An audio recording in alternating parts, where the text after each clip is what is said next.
So we're caught in this kind of catch-22. We have blight. We know that. We would like to improve a lot of areas in the city, South Norwalk, Central Norwalk, the Wall Street area. Funding, we cannot possibly produce through property taxes. It would never happen.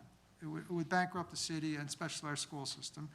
The state is pretty tight-fisted these days, and our only option is essentially to avail ourselves of the HUD grants, which can be quite helpful.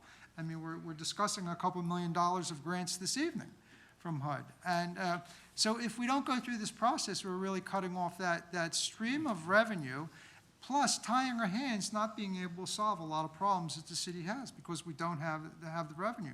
So we're caught in this bind. If we're upset by it or offended and we vote no, I can understand that. But that means the cash could dry up and we would have trouble in the next 5 to 10 years dealing with some very serious problems. So as much as I dislike the definition, I find myself back in the corner where I've got to vote for it. I just don't want to leave you with the impression that the issue relative to slum and blight, it's a national objective issue.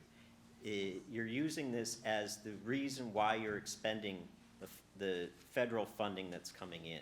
Mm-hmm. And there's a host of national objectives to deploy that you can deploy the money through.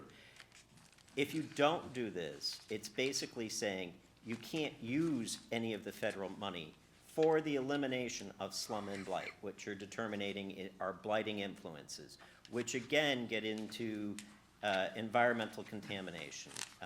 It gets into issues of acquiring property that you could use for affordable housing, issues like that. So the irony of the whole thing is however much we dislike the term, ultimately because of these programs, property values will go up. That is correct, because you're eliminating the blighting influence within the neighborhood.